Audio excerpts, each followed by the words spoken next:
Halo guys, jumpa lagi bersama review film. Hari ini kita akan membahas film yang diangkat dari kisah nyata, di mana film ini sangat kejam dan tragis, sekaligus mengharukan. Langsung saja, ini dia American Murder, Family Next Door. Asik-asik, cos!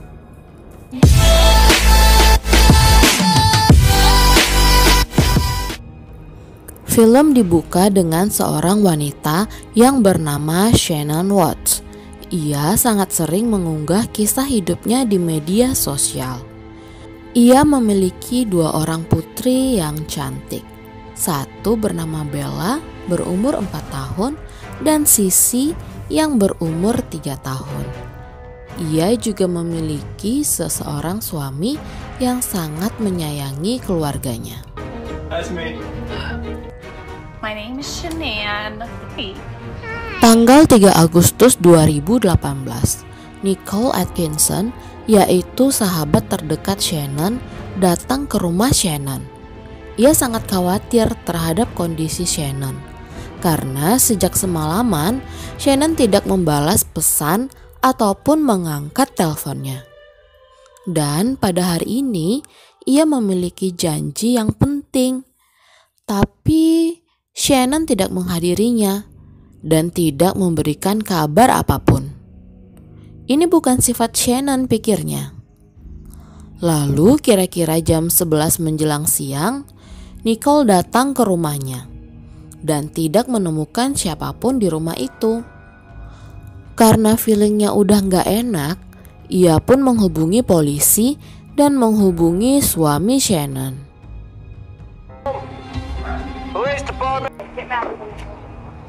Polisi pun segera tiba dan memeriksa keadaan di luar rumah.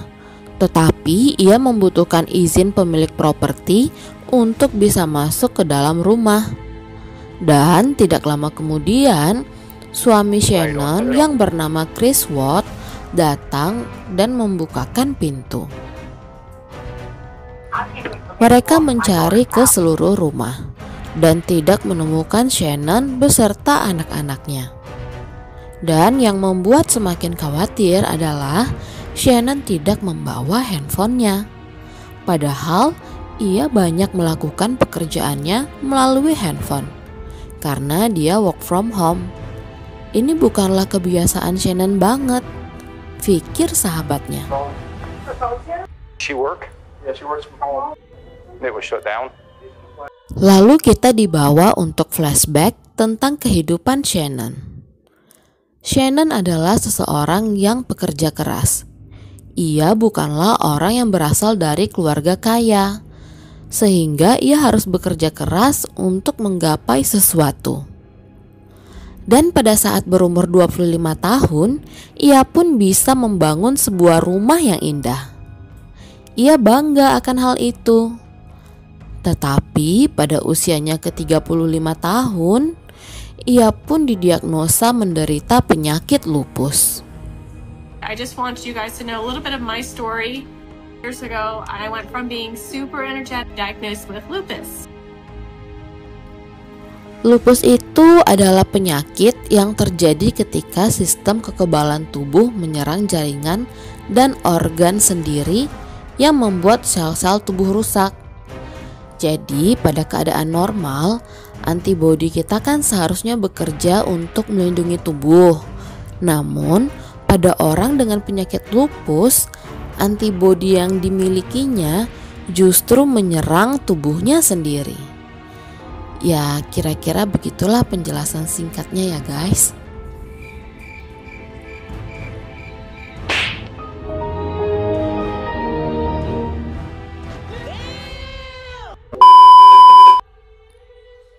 Nah, keadaan itu adalah titik terendahnya Shannon.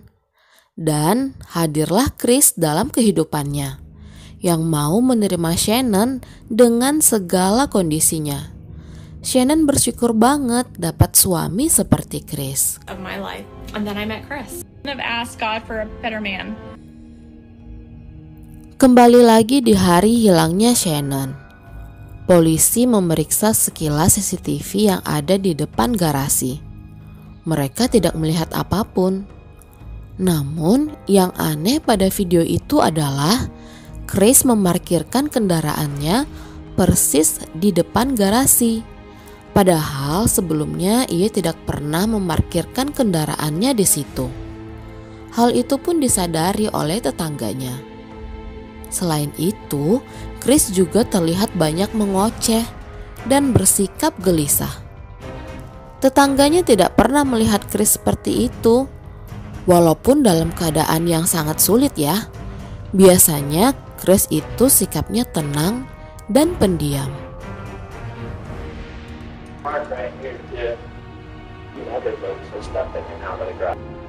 You can ask them. He's on the spot. He's over here blabbing his mouth. Makes me kind of. Di sini Chris mengatakan bahwa Shannon sedang hamil 3 bulan. Dan hal ini semakin mengkhawatirkan. Secara kan orang hamil harus dijaga banget.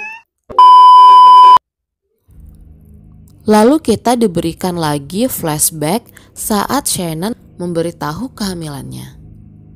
Di sini Chris senang banget dan memeluk Shannon. Guess when you want to, it happens. I like that shit. Hari kedua menghilangnya Shannon dan anak-anak. Polisi membuat selebaran dan menyebarkannya di daerah itu. Tetapi mereka belum menemukan petunjuk. Have any scars marked? But no tattoos. Brown eye color would be. Media mulai memberitakan berita hilangnya Shannon. Di sini, Chris sangat ingin istri dan anak-anaknya kembali. Dan ia mengatakan sebelumnya mereka memiliki percakapan yang emosional. That this neighborhood where Shanann Watts and anyone saw the 3 missing people. It wasn't like an argument. We had an emotional conversation.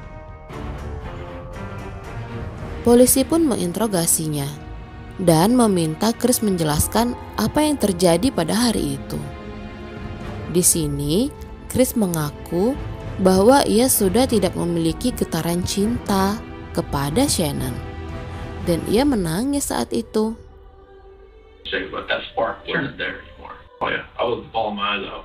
Flashback 7 minggu sebelum hilangnya Shannon. Shannon dan anak-anaknya pergi pulang kampung selama 6 minggu ke Carolina Utara untuk melepas rindu bersama kakek neneknya. Dan Chris akan menyusul di minggu yang ke-6. Hi, Nana. Dad and I are flying to North's friends and everything else. Di sini mereka mengalami hari-hari yang menyenangkan. Sampai suatu ketika, saat Shannon mengunjungi rumah keluarga Chris, ibu Chris memberikan es krim yang memiliki kandungan alergen yang tidak bisa dimakan oleh Sissy. Karena Sissy memiliki alergi yang bisa membahayakan nyawanya. Ibu Chris marah balik kepadanya dong dan mengusir Shannon. Shannon pun tidak mau berurusan lagi dengan ibu Chris. He got in a fight with Chris's mom. Said, please do not give this to 5 minggu sebelum menghilangnya Shannon, Chris tidak pernah menelpon atau mengangkat telepon mereka sama sekali. Ia selalu mengatakan bahwa dirinya sibuk atau tidak melihat HP, dan ini membuat Shannon marah. Ketika mereka sedang FaceTime, Chris malah berbicara sambil berolahraga, bukan melepas rindu pada istri dan anak-anaknya yang sudah lama tak berkomunikasi. Sombong amat. Seriously, what the fuck are you doing? Kembali lagi ke interogasi Chris. Polisi menanyakan kepada Chris bahwa ada perubahan fisik dari tubuhnya. Sebelumnya dia berbadan gemuk, tapi sekarang ia sangat rajin berolahraga. Mengapa seperti itu? Apakah kau punya selingkuhan yang membuat kau termotivasi? Tanya polisi. Oh tidak, aku tidak akan menyelingkuhi istriku. jawab Chris. And I see you standing before me. Imagine when guys start cheating. I've never cheated on my wife. Lalu beberapa saat kemudian, Chris pun dites kebohongan. Dan ia sangat terlihat gugup. Sementara itu, di waktu yang bersamaan, polisi menginvestigasi apakah Chris memiliki selingkuhan atau tidak.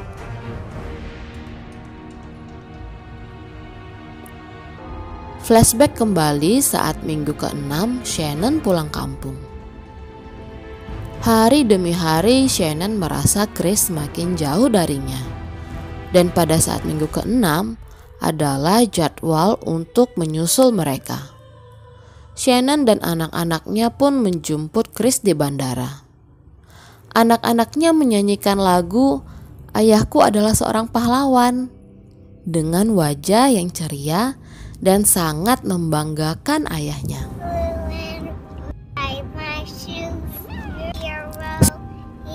Setelah bertemunya Chris dan Shannon, Chris tampak tidak merindukan Shannon. Ia bahkan menolak untuk diajak ski di papap. Padahal sudah 5 minggu mereka tidak berski di papap. Dan itu adalah waktu yang sangat lama bagi Chris. Kecuali Chris mendapatkannya di tempat lain, pikir Shannon. Shannon sangat sedih dengan perilaku Chris. Ia sangat dingin. Dan Shannon pun curhat kepada sahabatnya. Dan tibalah saat mereka balik ke rumah mereka di Colorado. Shannon mengajak Chris untuk berski di papap, tetapi Chris juga menolaknya. Shannon sangat sedih dan gemetar pada waktu itu. Ia menanyakan apakah Chris berski di papap dengan wanita lain? Lalu Chris menjawab, "Aku hanya lelah, besok-besok aja lah ya." Lalu Shannon berpikir, mungkin Chris marah kepadanya karena ia sempat bertengkar dengan ibu Chris. Hanya itu masalah satu-satunya yang terjadi di bulan ini. 12 hari setelah menghilang, selingkuhan Chris datang ke kantor polisi tanpa sepengetahuan Chris. Ia menjalin hubungan dengan Chris karena Chris mengatakan bahwa ia dalam proses cerai. Tetapi setelah ia tahu dari media bahwa istrinya sedang hamil 3 bulan, ia merasa harus pergi ke kantor polisi. Dan ia sangat mengkhawatirkan istri Chris dan anak-anaknya. Ia juga mengakui selama Shannon pulang kampung, ia dan Chris sering menghabiskan waktu bersama. Told me that he was currently to find that out. Setelah itu hasil tes kebohongan pun keluar. Dan hasilnya Chris terbukti berbohong.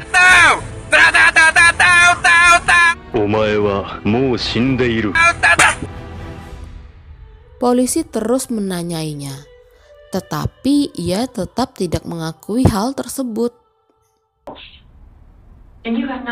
Saat polisi menunjukkan foto anak-anaknya, Chris juga tidak terlihat bersedih. Dan Chris meminta polisi untuk dipertemukan dengan ayahnya.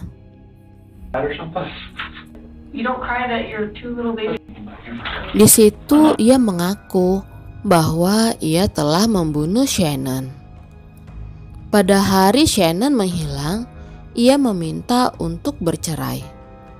Mereka pun sama-sama emosi. Dan ternyata Shannon mencekik anak-anak mereka hingga meninggal. Karena terkejut melihat hal itu, Chris pun balik mencekik Shannon hingga Shannon meninggal.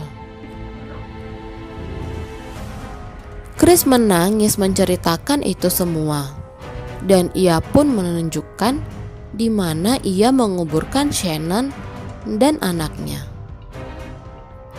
Shannon ia kuburkan di hamparan tanah yang luas. Sedangkan anak-anaknya ia masukkan ke dalam tangki minyak.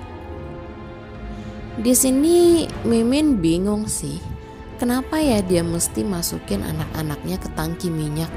Kayak gak lazim aja gitu. Apalagi ini kan anak kandungnya. Are they in the tanks? Tetapi polisi tidak langsung percaya dengan pengakuan Chris.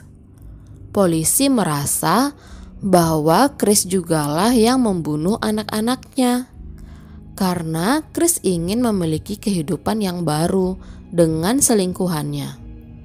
Dan dengan cara menyingkirkan istri dan anak-anaknya, maka ia akan mendapatkan kehidupan baru tanpa ada yang mengganggunya. Tapi sekali lagi, Chris membantahnya dan tetap mengatakan bahwa Shannon lah yang membunuh anak-anaknya. Monster. I didn't. Kita beralih ke 3 hari sebelum pembunuhan. 3 hari sebelum pembunuhan, ternyata Shannon pergi dengan sahabatnya. Ini sahabat yang nyari dia ke rumahnya tadi ya guys.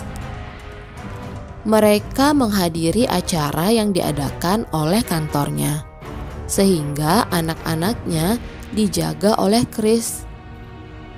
Dini hari sebelum Shannon berangkat ke bandara, ia menuliskan surat kepada Chris betapa ia mencintai Chris dan mereka akan memiliki bayi laki-laki. Yang mana pada saat itu Chris memang menginginkan anak ketiga mereka adalah laki-laki. Dan itu terjadi. Shannon juga menuliskan bahwa ia merindukan Chris yang dulu. Chris yang ceria dan tertawa bermain bersama anak-anaknya. Ia juga berjanji akan menjalin hubungan yang baik dengan ibu Chris dan akan selalu memperjuangkan pernikahan mereka. Sedih banget bacanya guys. Malah Shannon yang introspeksi diri terhadap renggangnya hubungan mereka. Si Chris gak merasa bersalah sama sekali, udah selingkuh sama wanita lain. Pengen tak sentil nih ginjalnya si Chris. Tolong! 2 hari sebelum pembunuhan. Paginya, Shannon menanyakan kabar anaknya kepada Chris. Suasana di sini masih terlihat baik. Lalu malamnya, Shannon melihat tagihan kartu debit Chris yang mahal untuk makan di restoran seorang diri. Selain itu, Shannon juga melihat di catatan keamanan pintu otomatis bahwa Chris pulang jam 10:30 malam. Sedangkan tagihan di bil muncul jam 8 malam. So, kemana aja Chris selama 3,5 jam? Pikir Shannon. Yupi, berdasarkan pengakuan selingkuhan Chris, mereka pulang ke rumah selingkuhannya terlebih dahulu. Baru Chris pulang ke rumahnya untuk membayar pengasuh anak.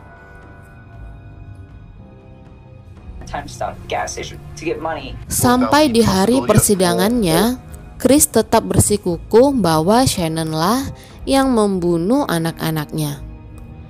Kasus ini pun viral di media. Ada yang pro dan juga kontra dengan pernyataan Chris. Banyak juga netizen julid yang memberikan hate comment pada Shannon dan kedua anaknya. Hingga ayah Shannon angkat bicara supaya mereka menghentikan itu semua. Children have been ridiculed, demeaned. Get on with your life. Aduh, tolong jari-jari gatelnya dijaga deh. Jangan sampai menyakiti hati orang. Seriously, what the fuck are you doing? Scene pun beralih ke 3 bulan setelah pembunuhan. Akhirnya, di sidang selanjutnya, Chris mengaku ia telah membunuh Shannon dan membunuh anaknya. Ia menceritakan apa yang terjadi saat itu. Those counts include murder in the first degree, murder in the first degree. Saat Shannon pulang dari perjalanan bisnisnya, sekitar jam 2 subuh, mereka pun berski di papap. Dan keesokan paginya, Chris meminta bercerai. Shannon marah.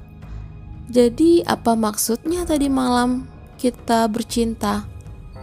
Sudah kuduga pasti ada wanita lain. Chris mengaku bahwa dia sudah merencanakan untuk membunuh Shannon. Dan pagi itu ia benar-benar melakukannya. Chris mencekik Shannon hingga meninggal. Ia membungkus Shannon dengan spray dan meletakkannya di lantai mobilnya. Anaknya bertanya, "Ada apa dengan ibu, Papa?" Chris mengatakan bahwa ibunya sakit. Ia juga menyuruh kedua anaknya masuk ke dalam mobil dan duduk di kursi belakang bersama jasad ibunya yang terbungkus spray di lantai mobil. Ia mencekik kedua anaknya dan membuang jasad anaknya di tangki, sedangkan Shannon dikubur di padang rumput. Dia membuat alibi bahwa dia berangkat bekerja subuh-subuh. Setelah melakukan itu semua, ia menghubungi pihak sekolah untuk membatalkan rencana anaknya bersekolah di sana. Ia juga menghubungi maklar untuk menjual rumahnya dan menghubungi selingkuhannya bahwa ia siap memulai hidup baru. Wele-wele, gak ada rasa bersalahnya nih si Chris.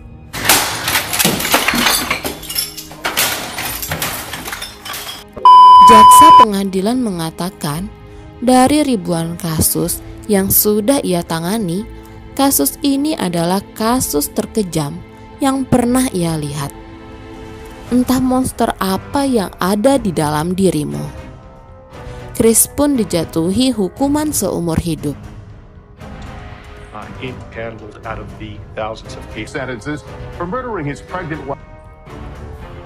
Banyak yang berduka akan kasus ini, dan banyak lilin, boneka, bunga yang diletakkan masyarakat di depan rumah mereka untuk mengenang Shannon, Bella, Sissy, dan bayi yang ada di kandungan Shannon. Di akhir cerita juga dijelaskan bahwa polisi sudah sering menangani kasus seperti ini. Biasanya yang membunuh anak-anak adalah sang suami. Sang ibu dibunuh terlebih dahulu supaya tidak ada yang menghalanginya membunuh anak-anaknya. Dan biasanya kasus pembunuhan seperti ini telah direncanakan dengan matang. Kira-kira bagaimana pendapat kamu tentang kasus pembunuhan ini? Komen di bawah ya guys. Terima kasih sudah menonton video ini. Jangan lupa like, comment, dan subscribe. Dan nantikan video-video selanjutnya. Asik-asik. Cos.